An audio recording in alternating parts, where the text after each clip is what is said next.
Good morning, Alicia. How are you today?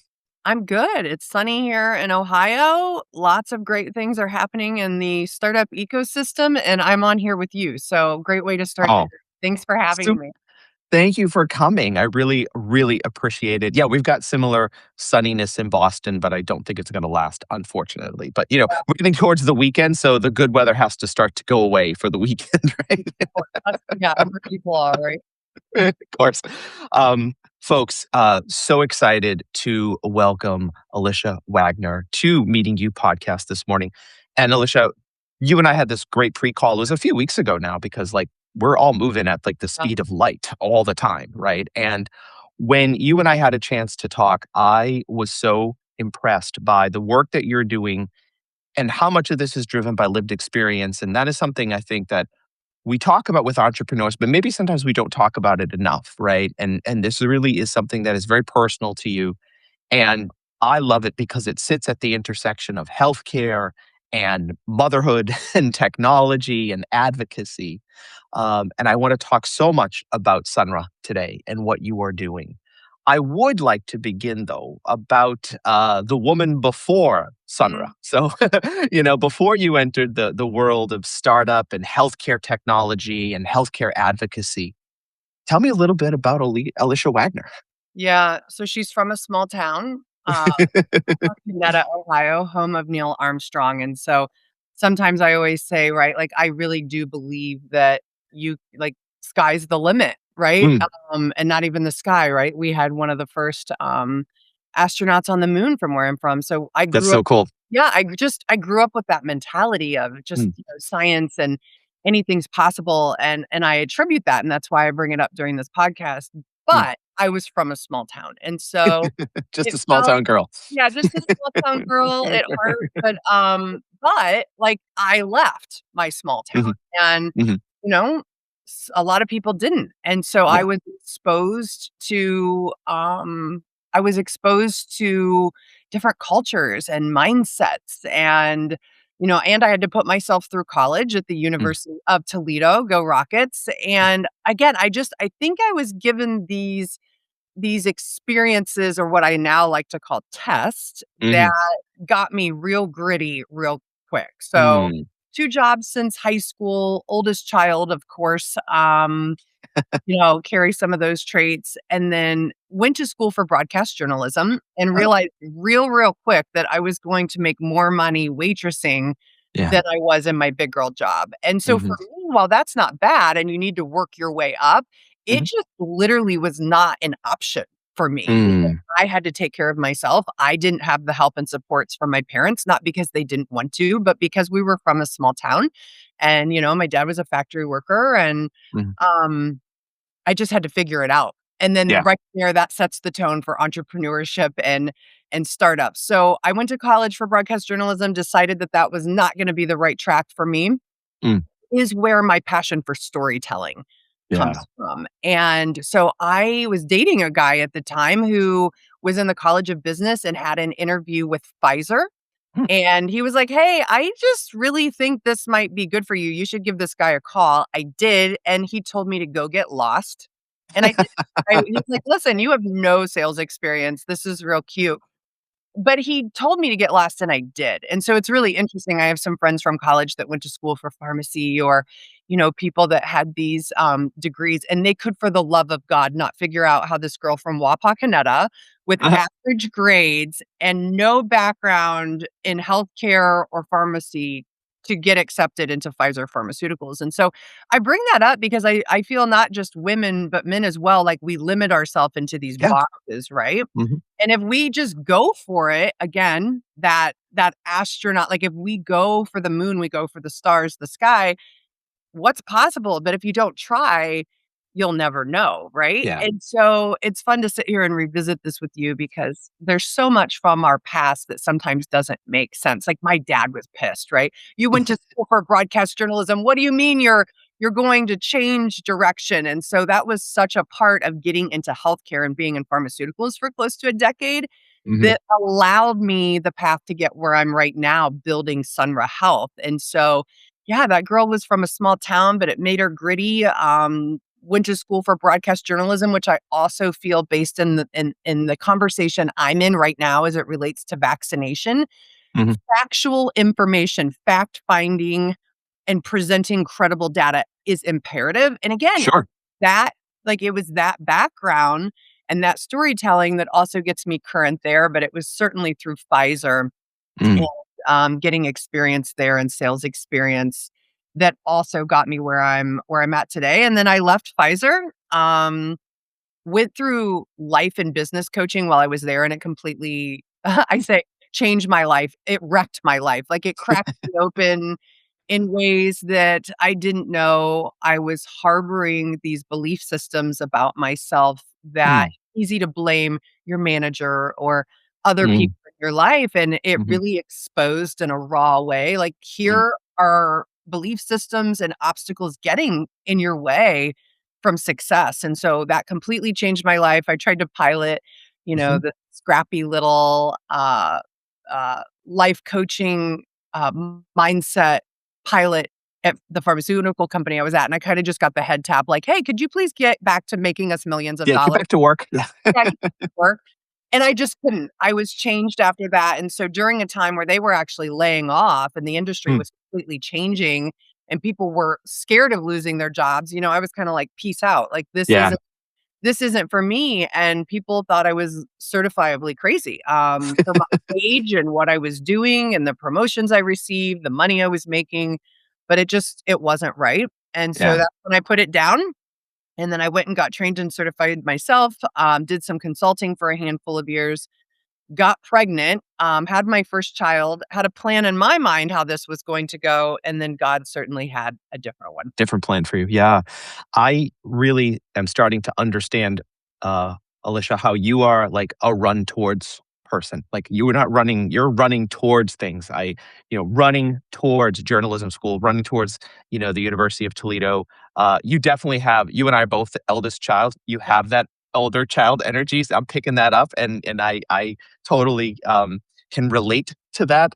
I can see so much of how your earlier life has shaped the woman that is sitting here right now today with us. And thank you for explaining all of that to us. I think it's so interesting when you come from a town where like the moonshot was like just what happened, and you went out and you ran towards that your own moonshot, right? And that's and I love this. I'm going to say the word intersectional a lot during this podcast, so hopefully it won't I make love people that word. crazy. I But love that this, you're using it. Between the both of yeah, us, yeah. it might have to go in the title of the podcast, right? Maybe, yeah. And this concept of journalism, storytelling, and healthcare and pharmaceuticals, like this intersection is so tremendously interesting. I want to talk about Sunra Health. This is a what you and I talked about, this platform that you're building on personalized sort of pediatric wellness, genetics, being very purposeful around personalized pediatric wellness, very, very personalized around the support that you want to provide to families. Again, I know this has come from a very personal place, so we'll talk about that. One of the other things that I really appreciate what you're doing, Alicia, is this sort of emotional and ethical complexities that emerge here when lived experience intersects with real life and with innovation. So maybe we can start at the beginning. Maybe you could tell us, you kind of hinted to it a second ago, but God had a different plan for you. Can we talk a little bit about your daughter's health journey and kind of what it meant for you to realize that you were entering new territory? Yeah. What I now realize and know is through my 20s, I was having my own health Mm, issue, right? mm, Not really understanding then what was going on. I was having my own experiences through medical interventions, the food I was eating as a woman, yeah, the products I was using, yeah. and just thinking these were health issues, right? Mhm. So MRIs and medications and going through the gamut and just trying to hold myself together and just thinking this was normal because, of course, Yeah, this is the environment I'm even working in right, right? right. We're So you're just kind of blindly going along. yeah, Yeah, yep. this is Mm, what we do. It mhm, wasn't until I had my daughter mm. and, I'm consulting, I decided I wanted to do that part-time and be a mom, and then again, God's like, "Hold my beer."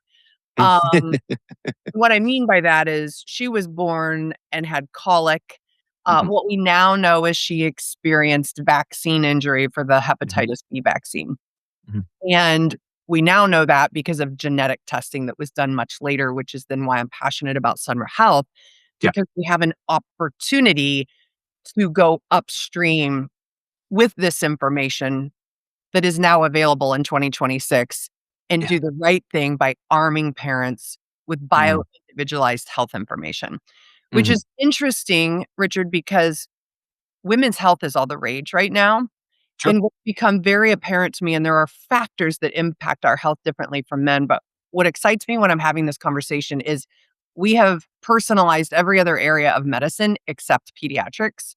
But what excites me is that women's health actually starts at birth where my daughter's journey began. Yes. And it's not Yes. that men's health doesn't start there either, but we Sure. just started studying women's health in the Mhm. 90s. And so we're truly within that conversation at the moment of, well, how do men and women differ? We have a lot more data on men. Right. We're plugging in women's health into that data set, Mhm. and it is not accurate. And so, Mhm. what I love about what we're starting to do with Sunra Health is the women's health conversation starts here. So Yeah. that's where a lot of this really began when my daughter's health started to fall apart. She Mm. had this reaction at birth. But Yeah. again, I came from industry, I came from Yeah. pharma. So we call these adverse events within the Right. package insert. Mhm. And we're told, even though there are warnings, precautions, and contraindications within these package inserts, that they are okay. Right. But what we're not associating is that some of these are long term, and so they are Mm. actually injury. And Mhm. so Yeah. we Yeah. need to start correlating this a little bit better and bringing this together. And this isn't Alicia Wagner saying this, right? Like, this is clinical research, newer research, and even older. So Mayo Clinic did uh, a research paper back in 2015 in vaccinology, and it Mhm. correlates that Mayo Clinic, from the top immunologist, said that we needed to start understanding through immunogenetics who the people are that could be predisposed to adverse events, be at a higher propensity for having those. So that was being talked about over a decade ago, but it has never meaningfully advanced to find itself in Sure. front of providers or parents, right? Mm. Mhm. What we're doing at Sunra Health. And so Yeah. we want to not create the moment, we want to meet the moment that Yeah. all of the parents and providers, quite frankly, are in, where they're saying, hey, we don't have enough time to have these conversations. Well, great. We Yeah. want to bring all of this together within a digital platform to be able to plug in genetic testing with AI, which is really great at mining data, Yep. and be able to bring this together in a clear, concise way for parents and providers for the first time ever to have Yeah. no individualized information at birth when making some of the most important health decisions a family is going to make as it relates to vaccination. But what Mhm. really excites me, Richard, is this test, it is applicable throughout a child's entire Sure. childhood. And Sure. so what I love about that is our daughter then, when her health fell apart and experienced injury, not just at birth, but she had reactions to 2 more vaccinations because, again, we later found out Mm. she was hypersensitive. Yep. And that's a contraindication, which Mhm. means she should have never got them. Right. So we exposed her to that, and there are no screening parameters at this time that are standard, that are implemented to help catch that. But then Sure. what we also have right now are kids who are being born in upwards of 200 toxins in their system, and that's per the EWG, the Environmental Working Group, from a study they did in 2010. And so we sit here, right, within this conversation, it's become very political. I am Right. not anti-vax, I am pro-safety. Right. The gap isn't, at this point, the research. The gap is understanding that there are a subset of kids who are predisposed to Mhm. negative outcomes, and we don't know who they are.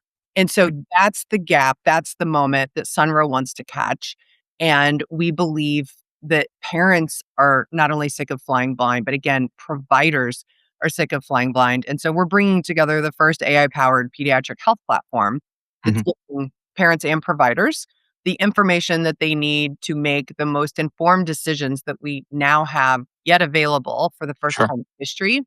And then through that information, also understand if children could be more susceptible to diabetes, asthma, autism. And through this genetic information, we're working with parents through these milestones to, again, work with their provider to understand if we can go upstream to help walk back this chronic illness condition that is impacting 1 in 2 kids in America. And Yeah. so it's impacting our economy, it's impacting the education system, it's impacting parents' ability to work, their insurance coverage, because if they have to leave work. And then again, we don't have the disability coverage within the government that we used to have. And so you add all these things up and you have an intersectional problem, right? Yeah. We Yeah. have the opportunity again at birth to start harnessing this information. It's 2026, we have it. So some of the Yeah. argument when we talk to people like, "Oh, the science is settled."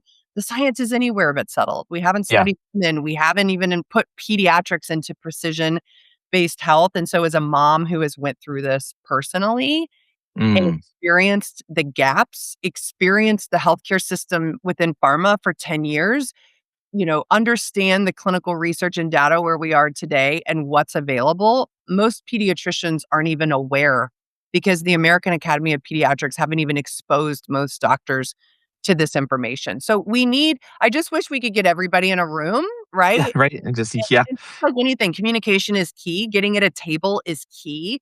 And if we could get all parties involved and really start to agree, even though we might still disagree on certain things, where can we agree? And we think Yeah. agreeing that getting children um, uh, early, understanding if they could have risk factors involved that could have harmful outcomes is exactly where this conversation needs to start happening.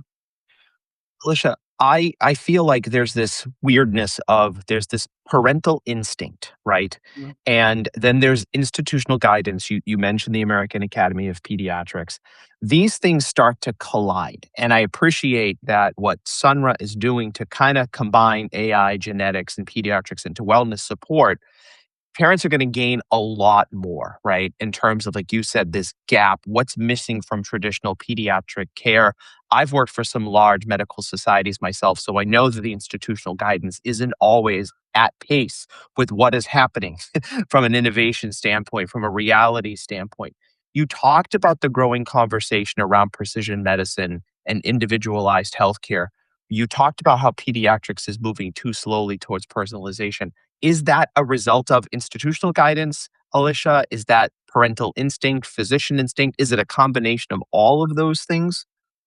Yeah, I believe it's a combination. Like again, Mm, I was someone who came from industry. right. I believed more than anyone that vaccination was the right call for my daughter. Mhm. I want people when I'm starting to do these podcasts to hear this phrase clearly. My belief did not match my child's biology.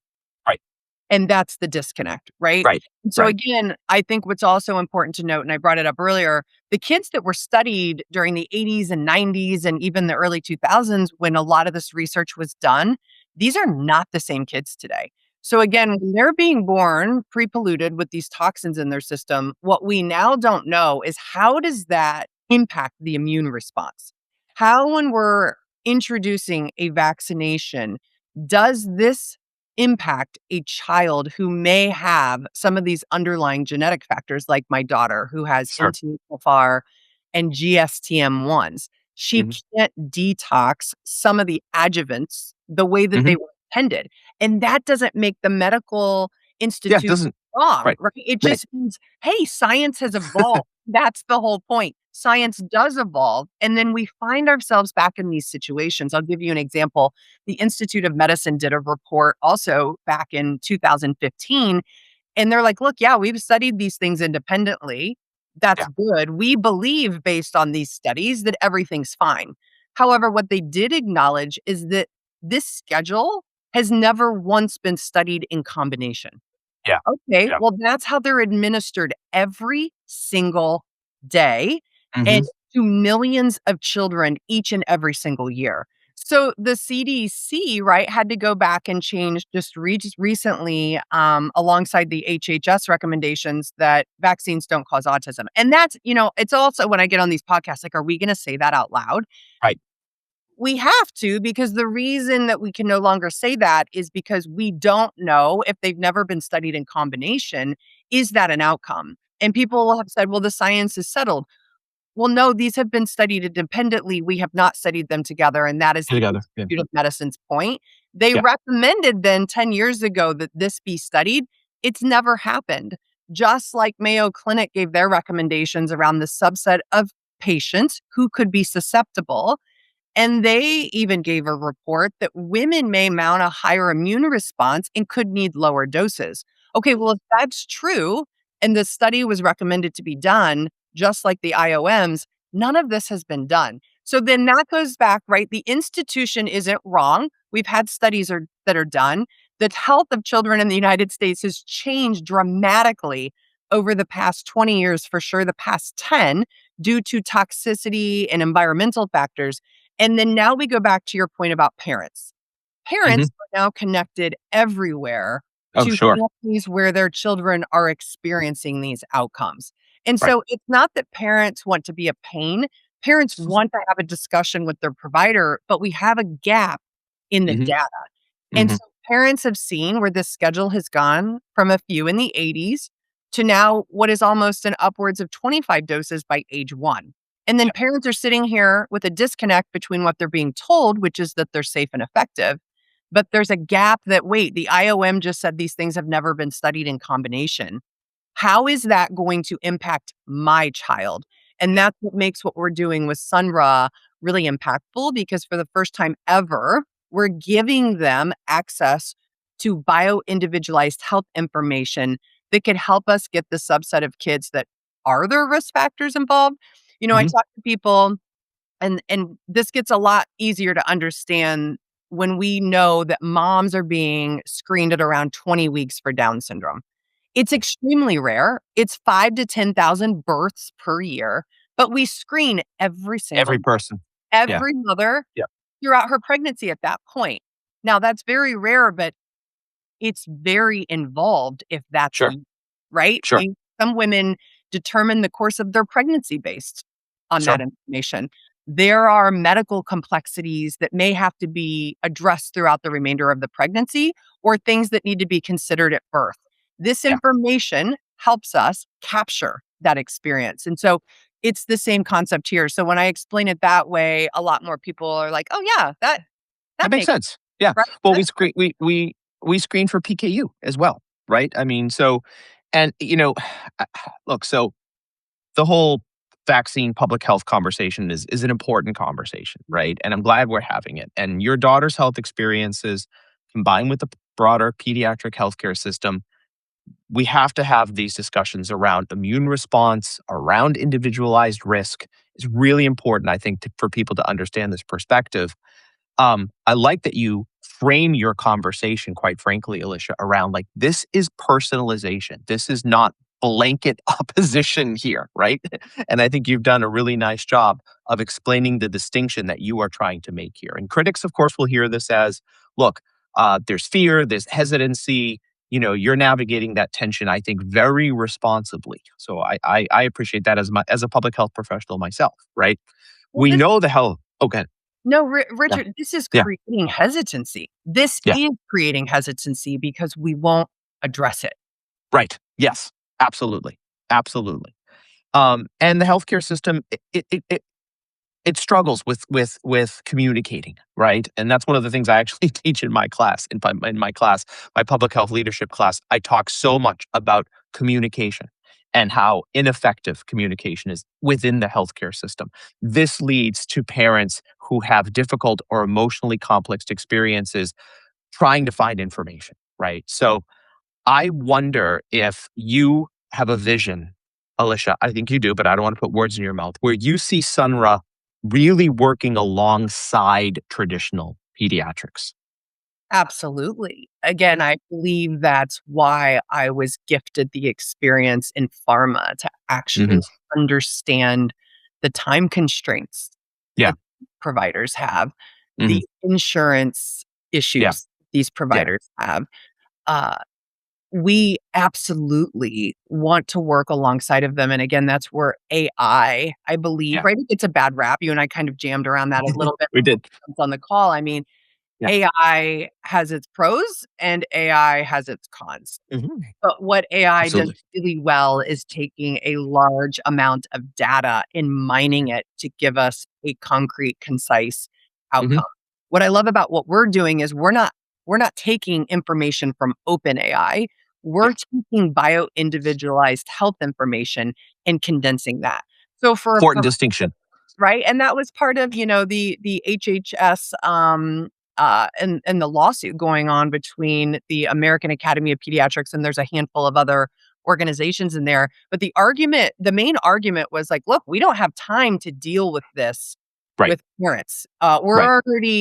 We're already on a time constraint here, and now you've opened up an entire can of worms around this Mhm. conversation." Mm. Well, there's a disconnect. Package 17 in the package insert for every single one of these immunizations states that there's a patient counseling section, that the risk benefit ratio, these conversations, the bio individualized health of each child should be taken into account.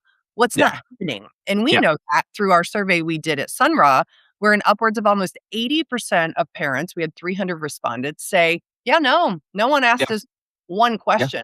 What was really scary about that was in the survey that we did, we we orchestrated the question to outline precautions, warnings, and contraindications, and 60% of parents answered that they had the criteria or met it for having a potential reason to not get vaccinated. And Wow. so it was really wild to see the outcomes of that data and to know that Mm. again, the gap. We want to Yeah. address the gap. We're not here to argue if they're effective. I think we can all agree. What we're needing to get centered around is, are they safe and who are they not safe Yeah. for, right? 4. Yeah. Yeah. And that's what we need to be talking about here. So, it's it's a really beautiful opportunity to Yeah. take the moment where these physicians are so incredibly busy and give them the data and support that they need to work alongside parents. A big takeaway for me, Richard, was we attended a recent conference where pediatricians and functional providers are who treat kids with these childhood epidemics. And I was blown away from the Mhm. amount of pediatricians who came to our table, and they just were like, "Wait, this is happening? Yeah.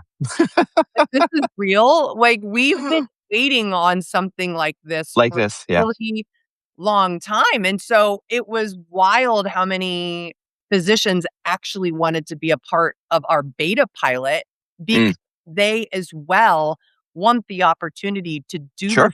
right way. They want to do Section 17 in the Yeah. package insert. So the disconnect of like, they have no time. The manufacturers know that their risk, every medication has a risk. But if we don't know, if we're not every patient is getting every medication. And Richard, I think that's a really important distinction during this podcast as well. We talk about cardiovascular, diabetes, medication, asthma, oncology. These are segments of the population. Mhm. We are asking every single child that is born to follow the CDC schedule. Yeah. Every single one. So Right. there's no medication that is one size fits all. So if we're Of course. We pushing know of us. We know this. Yeah. we know this. So if we're Yeah. pushing every single human being, at Yep. least in the United States and most other developed nations, if we're Mhm. pushing every single child through that bucket, but we have no parameters to screen or to catch the children who could be susceptible to the negative outcomes per the manufacturers, we are doing a complete disservice to children. Yeah. And they are Yeah. one of the most vulnerable patients. Populations. Yeah. Absolutely. And Absolutely. so this is what has my attention as a mother. It is Mhm. what has my attention as a founder. And as we look at investors and what is being, you know, Yes. attributed to access and capital right now, it is not pediatrics. And so No. this really is the upstream issue that is currently feeding the entire chronic illness epidemic in America, period, Mhm. because our health starts back here, not here. Right. Right. And so what excites me is that by starting here, what does this look like in 20 years? Like, where do we meet in the middle? And Mm. what are we able to showcase by giving parents access to this information so that they can improve lifestyle modifications, diet, understand importance of nutrition and how this Yeah. fuels our body, how it can heal our body, understand not just medications, but supplementation that helps improve health outcomes based on these genetic SNPs that may need support based on where we have these hangups within our bio-individualized health. So again, Yeah. it's really fun to think about this from a systems approach and how this not only helps kids now, but what this looks like for improving the overall chronic health condition, which is where 80% of the dollars are currently going towards in Mm. healthcare. Yeah. Our Yeah. system is set up to manage symptoms, not do root cause treatment. And right there's the disconnect, right? Yeah. Building a startup, look, it's already extraordinarily difficult. And and I appreciate what you're trying to do, the advocacy for the level of evidence and future research that Sunra still believes is needed in this space. I think you can be so corrective, quite frankly, corrective to these areas where, the beliefs in the system have truly fallen short.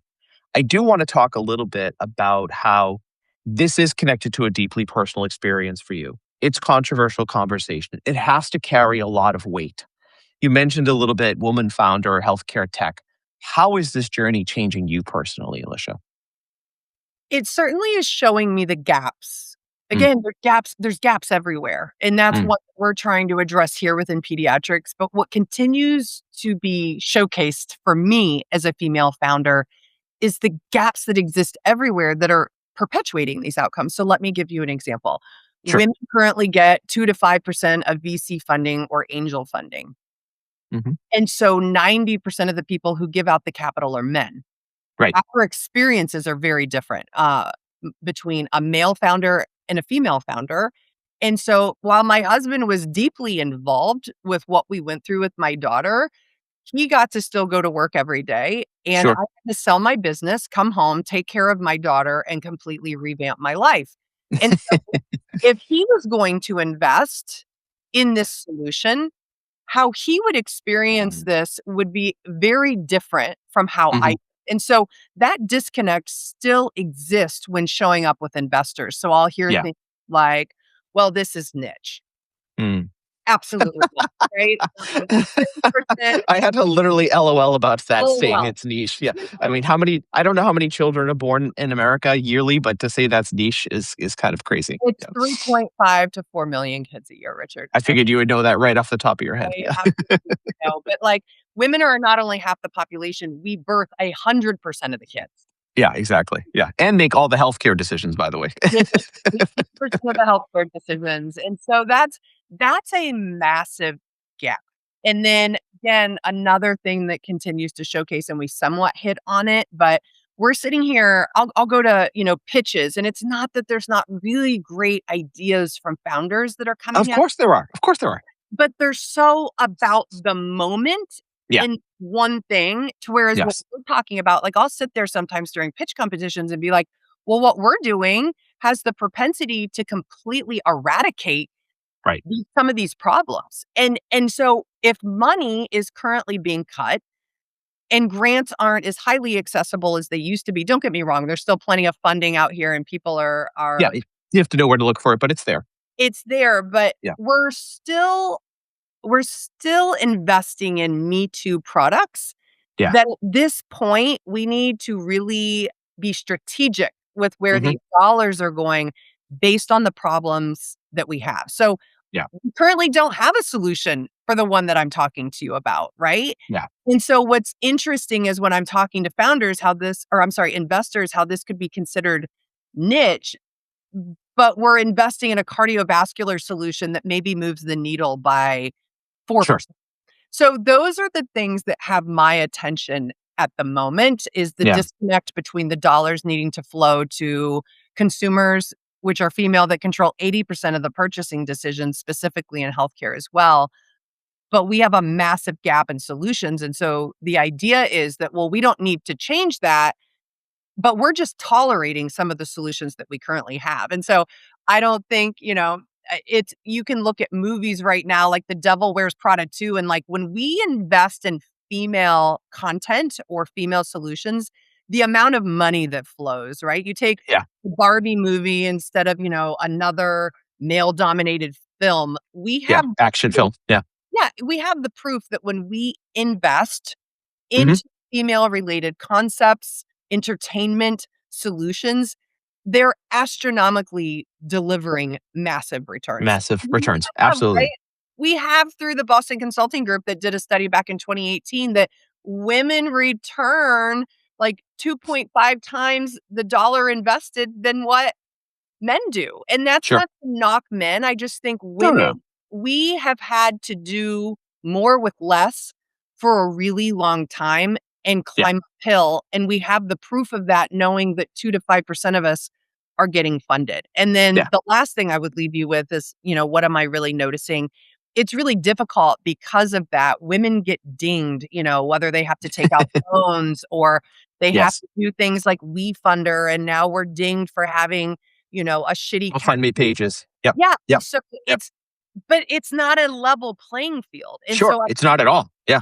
really wish some of these things were taken into consideration that in order to even stay viable, Mm. relevant, continue to stay in the game, women have to take some of these courses of action in order to do it. And so Sure. again, those are just a couple of things that have my attention from a founder, a female founder, the disconnect, and just somebody that's been in this a year and who really takes strategy into account for lots of things. These are additional gaps that are coming up for me and areas that I think we need to lean in harder as a startup ecosystem in general. And again, you're so grounded, Alicia, so I appreciate that a lot. And I imagine there's so much that gets you emotionally charged, and some of this, as we've talked about, is polarizing. And Mm. I feel like, again, if Sunra succeeds in the way that you hope it will, this really changes things for families over the next decade, right? Yeah. And I think that, I'm sure that gives you hope and resilience. Tell me a little bit about your community, though. Who else is in your corner? Yeah.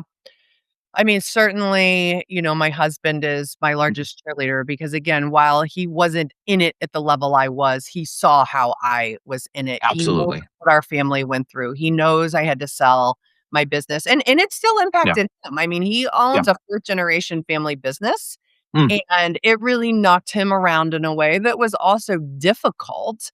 Yeah. And so he also sees, the families that I help. So I went back to school. I got trained in functional wellness, and I did a pilot for a year before I unleashed Sunra to get the data and understanding that I fully needed to come out here to build this solution for families. And so he's my biggest cheerleader. My friends certainly saw Mhm. what I went through. There's a really close core group that when this gets really difficult, and there are the days that every founder, Yeah, I bet it does. Yep. what am I Yep. doing? We're not, is this worth it? And they give me that Rocky smack, and it's like, Yeah. no, like families need you. I mean, I'll be honest. Like there's, we're coming up on summer in Ohio, and Yeah. all my friends are doing the girls' Fun night things. Yeah. Yeah. patio, and Yeah. I'm building Sunra Health. And so good news, I have really great friends that honor that, Yeah. but it's also hard, right? Because I really did, for so long have to put my life on hold in order to Yeah. now my daughter, but I also recognize that there's not one other solution out here that's doing the right thing, and it's what keeps me going. And then my, recent acceptance into the Jumpstart Health Tech Yes. Accelerator has been amazing. So we got that opportunity in fall of 2025 from September until December.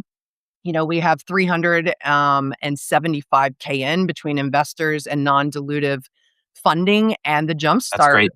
the Jumpstart ecosystem has been an unbelievable support Yeah. from just connections, Mhm. mentorship, Mhm. hitting the ground running, being able to go from 0 to 60 instead of just like, plugging along here. And so we haven't even been doing this a year, right? It was Yeah. September 2025. We're currently sitting in May 2026. And so, to sit back and really look where this started and where we are right now Yeah. has been an It's unbelievable remarkable. journey. And quite frankly, to the point of your question, I'm only sitting here because of the support. Like, there's no Sunra Health without my husband's support, my friend's support, Sure. Jumpstart, Jump and even smart. some Yeah. of our tutors, right? I have some people, it Yeah. was a God thing that I've known for years, that from my tech company to my marketing guy, these are people that I have known for a decade that I was able to plug in. And quite frankly, while I'm paying them for their services, they have gone above and beyond. I mean, they have no doubt put in some pro bono hours, blood, sweat, and tears to make Yeah. sure that not only I'm successful, but they get through doing this work with me now. They see the Hmm. gap. They see the Yep. gap, and they see the future of America holding on by a thread because Yeah. no one's doing this. And so it's been really, I just the word coming up for me, like, I just have so much gratitude, and I know that, again, it's a higher power as to why I even stepped in this call in this direction to begin with, but it is no doubt the soldiers that I have been surrounded with, and then I've been to the gates of hell, I like, inside of You know them. what it's like? Yeah. I know what the alternative is for some of these families that just yet don't even know what that what What is that could be, what could be in store for them. what Yes, could be in, absolutely. and I'm here to tell you that no family should have to hear their 4-year-old be so sick that they say that they don't want to be here Yeah. anymore, Yeah. and to not have the medical interventions Mhm. in place that are incredibly fragmented that can cause a negative outcome for families. So, I like to bring this up. It's a bit heavy. I mean, I think this whole thing's heavy, but we have to It is heavy. pretending, right, that Yeah. this It's stuff not is there. happening. But, suicide is the second leading cause of death for kids in the United Mhm. States right now, Mhm. ages 9 to 24. Mhm. And this chronic illness epidemic is a part of it, right? So for our Absolutely. daughter, she had injury, it impacted her immune response. She later developed PANS, pediatric acute neuropsychiatric syndrome. Mhm. And so parents don't understand how this all plays out. And Yes. that is, again, the glue that holds me together. So when I hear some things, Richard, like, well, you're not a doctor. How could you remotely be starting a health tech company? Well, because Mark Cuban is not a pharmacist and started cost Well, plus drugs, right? We don't, right. we have providers and physicians, and we have an unbelievable advisory board that we're putting together that's Sure. Of course you do. Yeah. hearing that component.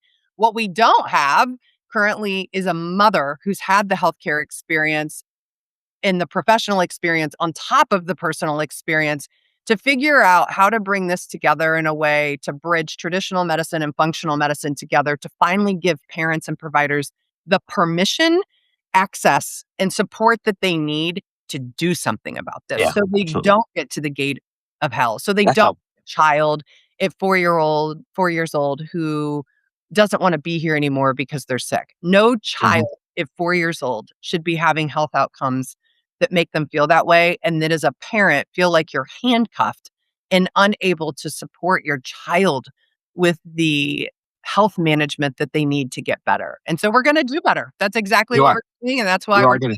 today, and exactly what we're gonna do at Sunra Health. Alicia, I feel the resilience coming off of you, right? And the world that you hope your daughter grows up in, and not just your daughter, but all children grow up in, right? And I hope that any parent listening right now who feels overwhelmed, who feels unheard, who feels isolated in their child's healthcare journey, that they hear what you're talking about today, the rigorous questions we've gone through, and feel more supported in their medical claims, right? And their personal experience. And thank you. Thank you for trying to do all of this work, all of this heavy, heavy, big work. And let's talk about where folks can find Sunra Health. Yes, on my website, Mhm. www.sunrahealth.com. We're on Instagram at Sunra_health. We have Nice. our Facebook, page, Sunra Health, and same on LinkedIn. Mm. I would love to leave people though with, as a mom doing this, the world's getting pretty crazy out here at the moment. And any parent who has a passion or something in their heart, whether it's health or wherever they feel they can change the world, this is not it's not going to be perfect. And, that's so important to take into consideration. I just had a marketing call yesterday with someone and they're like, we had to change something and we have days. And they're like, but I just want it to be perfect. And, going through this, that's something that I've been taught is good enough. And Right. I feel as women, especially, we need to take that into consideration. And so you just have to open the door and walk through it. And then again, those puzzle pieces will continue to put themselves together, but you got to walk through the door. It is going to be messy. There will be Yes. some judgment involved, some controversy, but it's worth it in the name of the solutions that are still needed out here. Absolutely. Thank you for your emotional honesty there, Yeah. Alicia. I really And appreciate that. emotion is okay, right? I think that's Yeah, something women that we have been scorned for, but it is part of our intuition, and we have changed as mothers going through this. And so, yeah, I'm of the personal belief we need a hell of a lot more emotion with what's going on in the world at the moment. So I would, whether it's men or women, really challenge people to bring some of that into the scope of work that they're trying to accomplish because it's needed more than ever. absolutely. Alicia Wagner, thank you so much. Sunra Health. We'll look forward to staying in touch, okay, please? Sounds good. Thanks for the opportunity, Richard.